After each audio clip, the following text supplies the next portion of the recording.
लोगों का voice, VOIC। आप लोग जानते होंगे वॉइस को हिंदी में वाच्य बोलते हैं। सबसे पहले यहाँ पे सवाल उठती है कि वॉइस किसे कहते हैं। यहाँ पे हम लिखते हैं एक स्टार लगा करके कि वॉइस किसे कहते हैं। तो हम इसके बारे में बताते चले कि वॉइस किसी वाक्य में प्रयुक्त वर्ब का वह रूप होता है। वॉइस किसी वाक्य में प्रयुक्त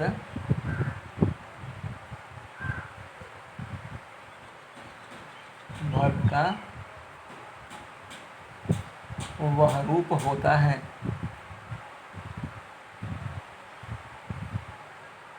जो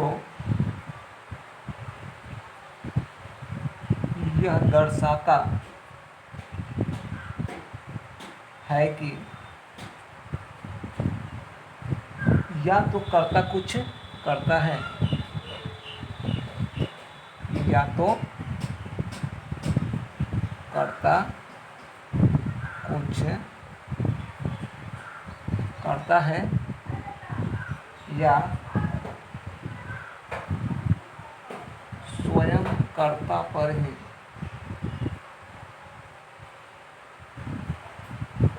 कुछ घटित होता है। स्वयं कर्ता पर ही कुछ घटित होता है। तो यहाँ पे ध्यान देने वाली बात यह है कि वॉइस जिसको हम लोग वाच्य कहते हैं, वाच्य यह वास्तव में क्रिया का वह रूप है जो यह दर्शाता है कि कर्ता के द्वारा कोई कार्य किया जा रहा है या स्वयं कर्ता पर ही कोई कार्य घटित होती है। ठीक है, अब इसको हम लोग आगे बढ़ेंगे। तो सबसे पहले यहाँ पे आता है कि वॉइस के प्रकार। वॉइस वास्तव में दो प्रकार के होते हैं। वॉइस वास्तव में दो प्रकार के होते हैं। पहला होता है एक्टिव वॉइस और दूसरा होता है पैसिव वॉइस। एक्टिव वॉइस को हिंदी में कर्ता प्रधान वाक्य बोलते हैं और पैसिव वॉइस को हिंदी में कर्म प्रधान वाक्य बोलते हैं। ठीक है, एक्टिव वॉइस को हिंदी में कर्ता प्रधान वाक्य बोलते हैं और पैसिव वॉइस को हिंदी में कर्म प्रधान वाक्य बोलते हैं। तो सबसे पहले हम लोग एक्टिव वॉइस के बारे में जानेंगे कि एक्टिव वॉइस वास्तव में कहा किसको जाता है। तो इसको सीधी सी भाषा में कह सकते हैं कि जब किसी वाक्य का कर्ता क्रिया का संपादन करता हो, अर्थात जब किसी वाक्य का कर्ता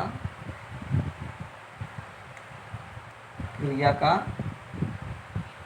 संपादन करता हो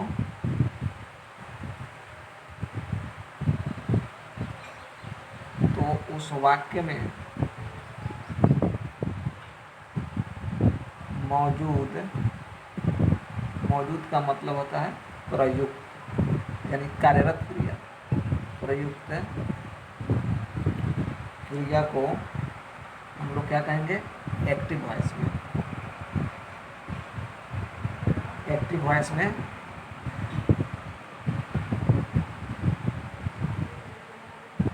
होना समझा जाता है।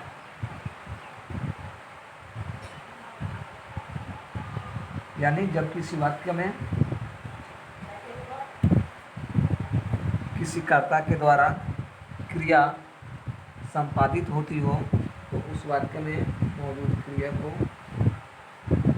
एक्टिव वॉइस में होना समझा जाता है। ठीक है, इसको दूसरे शब्दों में यानी जब हम पैसिव वॉइस के पास आते हैं तो पैसिव वॉइस को हम कैसे कह सकते हैं कि जब किसी वाक्य का कर्ता क्रिया को करने में सक्षम नहीं, यानी कि जब किसी वाक्य का कर्ता क्रिया को करने में सक्षम या सक्रिय नहीं हो तो उस वाक्य में मौजूद क्रिया को पैसिव वॉइस में होना समझा जाता है। फिर से यहाँ पे हम इस चीज़ को रिपीट करेंगे कर्म प्रधान वाक्य वाले में, कि जब किसी कार्य वाक्य का कर्ता क्रिया को करने में सक्षम नहीं हो, यानी राजी नहीं, सक्रिय नहीं, तो उस वाक्य में जो क्रिया प्रयोग की जाती है वह क्रिया वास्तव में पैसिव वॉइस में होती है। अब इसको हम एग्जाम्पल पे आते हैं, यानी कि दोनों को हम लोग एग्जाम्पल के आधार पर समझते हैं। जैसे मान लिया जाए हम इसको यहाँ पे मिटा देते हैं और आगे चलते हैं, यानी जब हम इसको एग्जाम्पल स्वरूप में आएंगे तो सबसे पहले एक्टिव वॉइस के एग्जाम्पल को लेंगे। जैसे कि यहाँ पे एक्टिव वॉइस का एग्जाम्पल और इधर पैसिव वॉइस का एग्जाम्पल। एक्टिव वॉइस के एग्जाम्पल स्वरूप मान लीजिए हम यहाँ पे डाल सकते हैं क्या कि मधु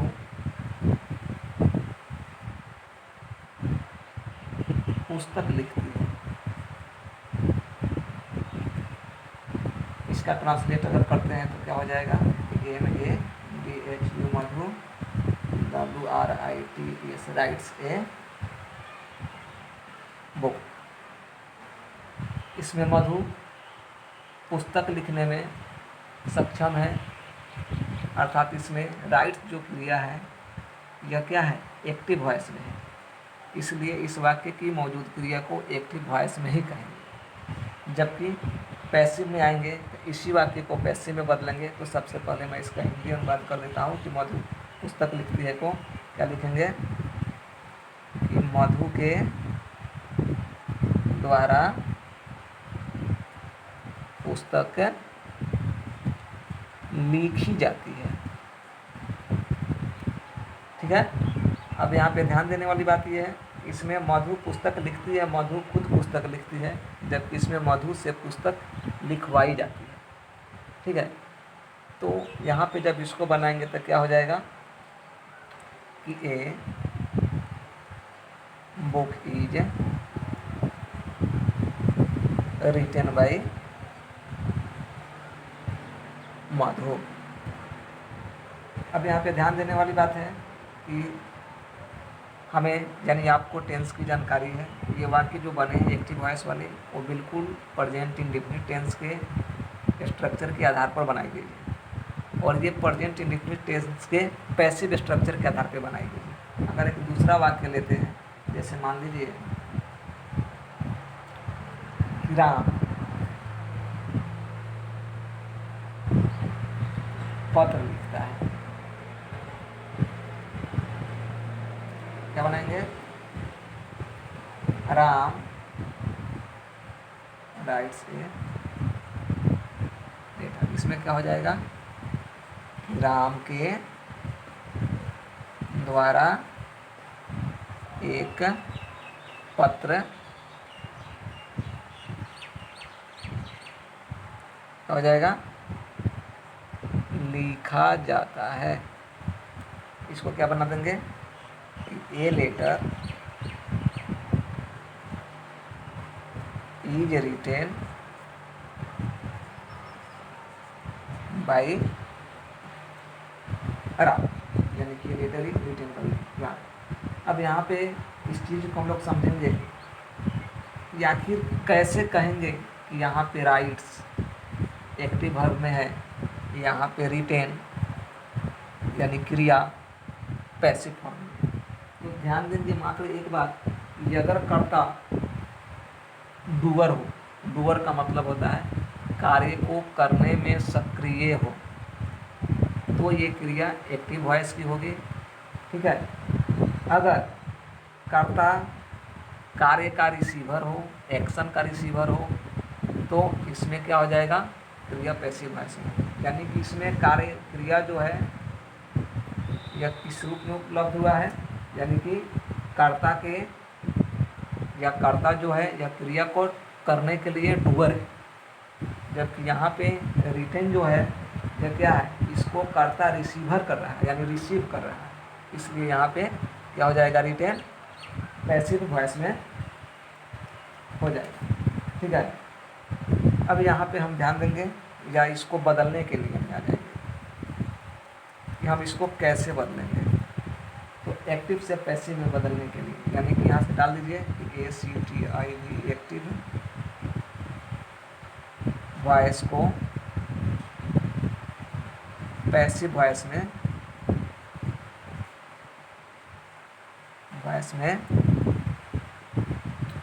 बदलने का नियम। ठीक है। कैसे बदलेंगे, यानी कि एक्टिव वॉइस को पैसिव वॉइस में कैसे बदलेंगे। तो यहाँ हम कुछ एग्जाम्पलों से, यानी कि आपको मैं कुछ एग्जाम्पलों से समझाना चाहूँगा एक्टिव वॉइस को पैसिव वॉइस में कैसे बदलेंगे। यहाँ पे एक वाक्य लिखते हैं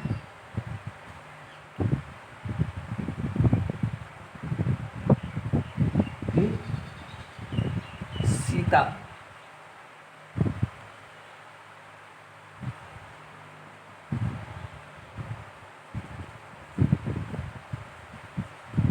आम खाती है। सीता आम खाती है, क्या बनेगा, Sita eats a mango. Sita eats a mango, यानी कि सीता आम खाती है। इसको जब हम बनाएंगे तो हम चले आते हैं यहाँ पे ऊपर कि सीता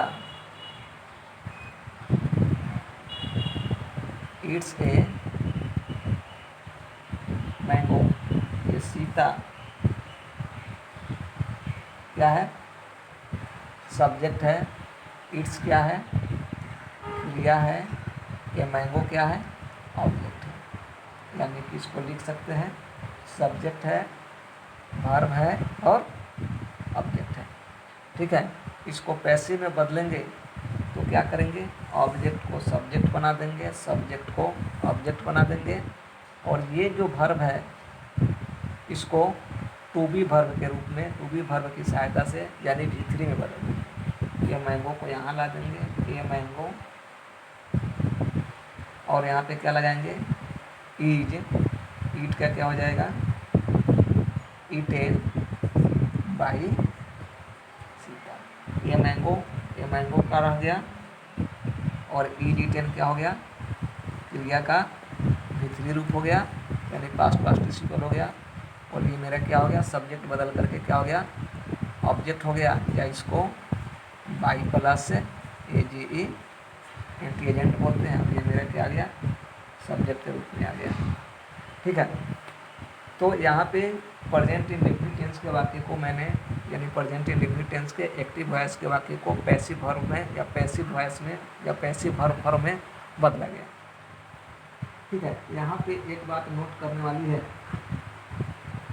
मैं नोट कर देता हूँ। यहाँ पे एक बात नोट करने वाली है कि प्रोनाउन जो होता है यानी सर्वनाम, जिसका अंग्रेजी में PRONOUN प्रोनाउन कहते हैं, यह प्रोनाउन जो होता है जब सब्जेक्ट के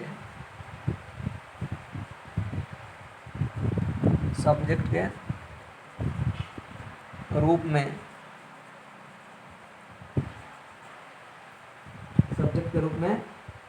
प्रयुक्त रहता है, चाहे मौजूद होता है,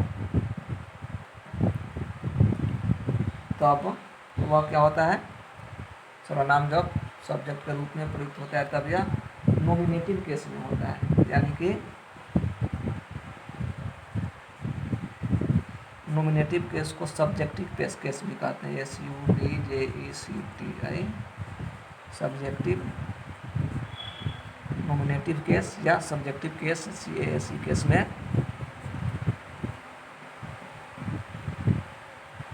होता है। यहाँ पे केस चुकी है, शॉर्ट में लिख दे रहे हैं CS। नॉमिनेटिव केस में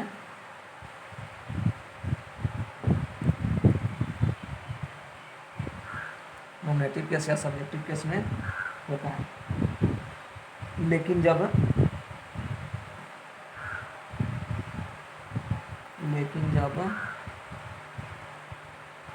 यही प्रोनाउन कर्म यानी कि OBJECT ऑब्जेक्ट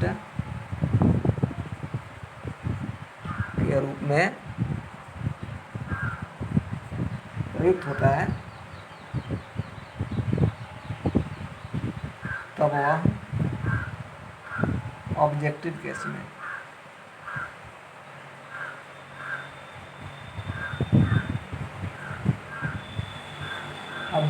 में होता है। अब इसको समझने की कोशिश करेंगे कि प्रोनाउन, आप लोग पहले प्रोनाउन पढ़ चुके हैं या हमारे द्वारा प्रोनाउन पढ़ाया जा चुका है, जिसमें आपने प्रोनाउन के 10 रूप पढ़े होंगे, यानी कि काइंड्स ऑफ प्रोनाउन में प्रोनाउन के 10 भेद होते हैं, जिसमें आपने पहला पढ़ा होगा पर्सनल प्रोनाउन। पर्सनल प्रोनाउन में आपने पढ़ा होगा कि आई होता है, बी होता है, यू होता है, ही होता है, सी होता है, ईट होता है और दे होता है। इसकी संख्या 7 होती है। यानी कि 7 की संख्या को पर्सनल प्रोनाउन कहते हैं। ये वास्तव में जब कर्ता के रूप में मौजूद हो किसी वाक्य में तो इसको सब्जेक्टिव केस या नॉमिनेटिव केस में बोलते हैं। ठीक है, यहाँ पे मैं लिख रहा हूँ नॉमिनेटिव केस, NOMINATIVE और यहाँ पे 2-4 एग्जाम्पल के आधार पर हम आपको समझाते हैं।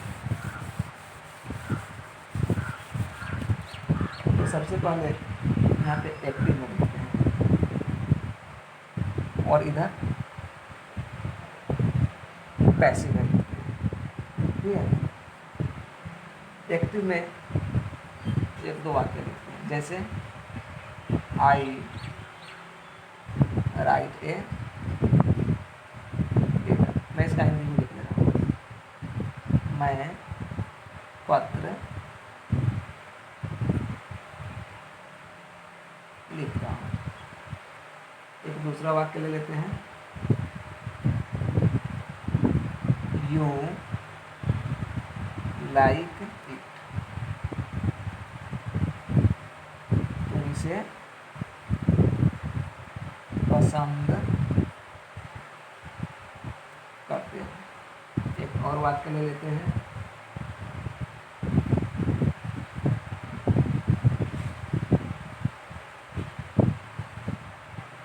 रोहन ईट्स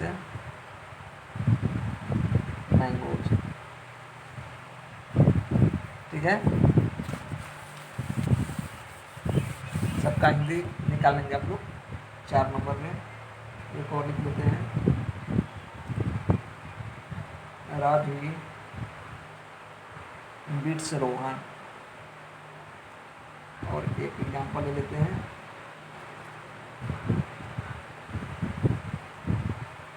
दे हेल्प ही, वे लोग उसकी मदद करते हैं। ये वास्तव में एक्टिव स्ट्रक्चर जो है आपका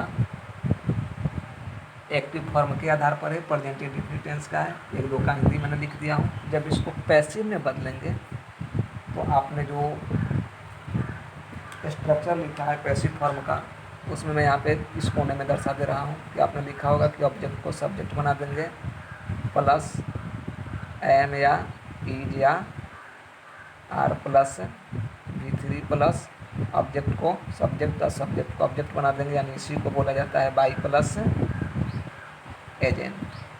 तो यहाँ पे हमारा जो ऑब्जेक्ट है, ऑब्जेक्ट देखना है ए लेटर, इसको यहाँ पे निकाल लेंगे पैसिव के लिए। A letter LETT letter, a letter singular है तो क्या लिखेंगे इज, ए लेटर इज। उसके बाद ये जो हमारा V1 और V5 जो प्रेजेंट इंडेफिनिट टेंस में प्रयोग होता है उसको पैसिव वॉइस में बदलने के लिए क्या डालेंगे, इसको V3 राइट का क्या हो जाएगा रिटेन, WRITN रिटेन बाई। और मैंने आपको बताया पर्सनल प्रोनाउन का रूप ऑब्जेक्टिव केस में बदल जाता है तो आई का क्या हो जाएगा बाई मी। अब इसको ऐसे लिख सकते हैं हिंदी में अगर निकालना चाहेंगे तो, मेरे द्वारा एक पत्र लिखा जाता है। दिक्कत किन्हीं को, दूसरे ने जो लाइक नहीं, तुम इसे पसंद करते हो या लाइक करते हो, इट का इट ही हो जाएगा। प्रेजेंट इंडेफिनिट टेंस में क्या हो जाएगा इट इज। लाइक का V3 क्या हो जाएगा LI या इट लाइक दे। अब बाई यू का ऑब्जेक्टिव केस है यू ही होता है। फिर इसका हिंदी निकाल लेंगे, ठीक है, कि तुम्हारे द्वारा इसे पसंद किया जाता है, या मैं लिख दे रहा हूँ तुम्हारे द्वारा इसे पसंद किया जाता है।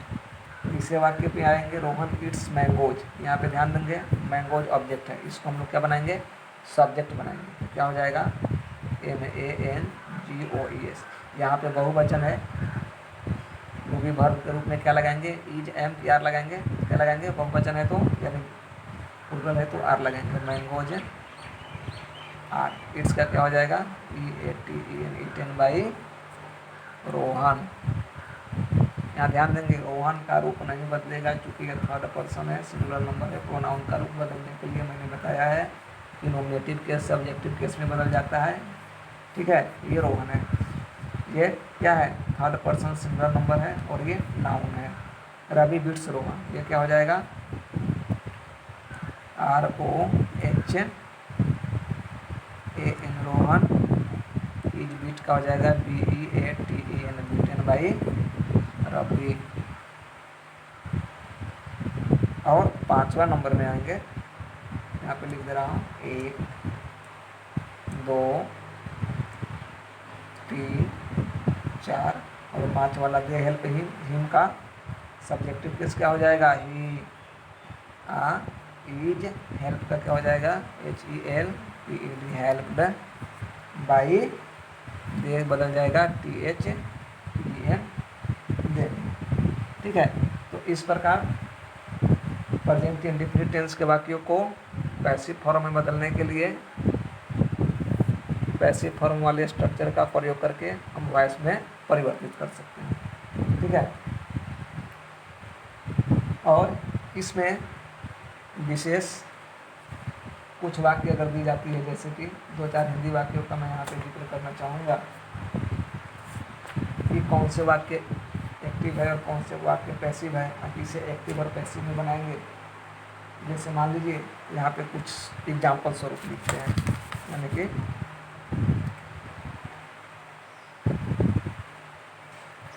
सॉम एग्जाम्पल्स। कुछ उदाहरण स्वरूप 1-2 वाक्य को यहाँ लिखते हैं, जैसे कि मान लीजिए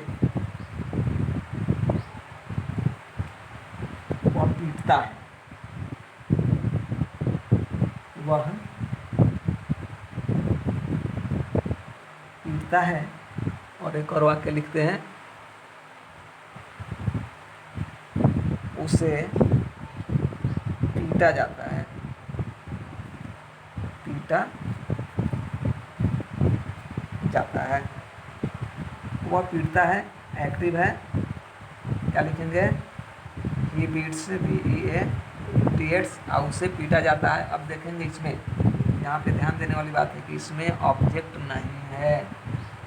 जब ऑब्जेक्ट नहीं है तो किसे हम ऑब्जेक्ट के रूप में लेकर के सब्जेक्ट बनाएंगे, तो इसी चीज़ को यहाँ पे समझना है। ये वाक्य डायरेक्टली पैसिव में है, उसे पीटा जाता है, उसे पीटा जाता है। ये वाक्य डायरेक्टली पैसिव में है तो सीधा इसको क्या करेंगे, हमें ऑब्जेक्ट को सब्जेक्ट बनाने की जरूरत नहीं है। क्या लिखेंगे, he is beaten, BEATEN, beaten, यह पैसिव हो गया। ठीक है, इसमें एक दो वाक्य मैं और लिख दे रहा हूँ। जैसे मान लीजिए,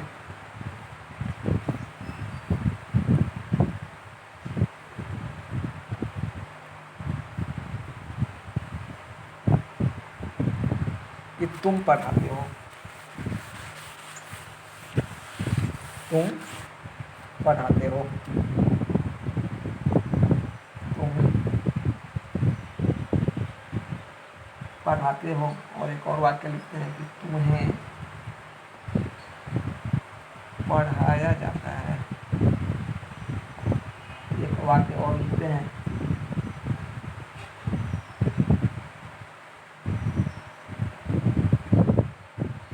वे लोग पेड़ काटते हैं। फिर लिखते हैं पेड़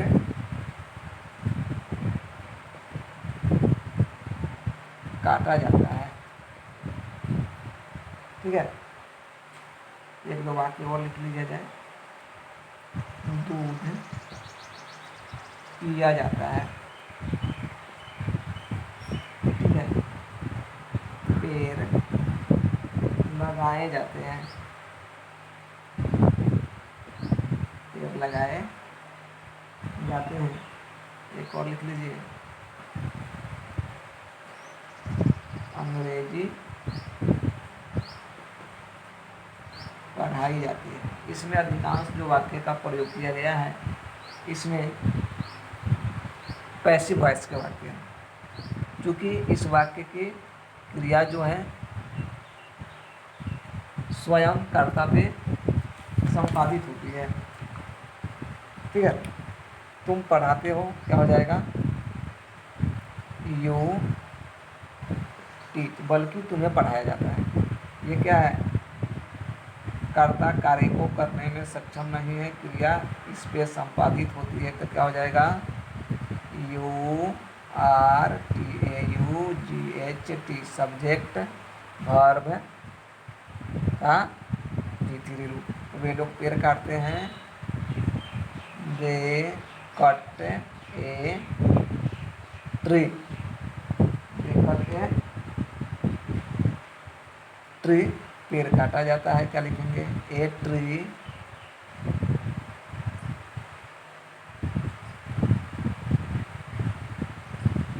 इज कट, दूध पिया जाता है, पैसिव है। मिल्क इज DRU, पेड़ लगाए जाते हैं, क्या हो जाएगा, पेड़ लगाए जाते हैं, ट्रीज RPLANTE, प्लांटेड। और अंग्रेजी पढ़ाई जाती है, क्या हो जाएगा, ENGLISH, इंग्लिश इज पढ़ाई जाती है, या TAUGHT टॉप। तो इस प्रकार के भी वाक्य मिल सकते हैं जो डायरेक्टली पहले से पैसिव में होते हैं, और इसको भी टेंस के आधार पर बनाया जाता है। लेकिन खास करके ध्यान देने वाली बात ये होती है कि ऐसे वाक्यों में ऑब्जेक्ट का पता नहीं चलता है, और समस्या ये उत्पन्न होती है कि किसे ऑब्जेक्ट बनाया जाए, किसे सब्जेक्ट बनाया जाए।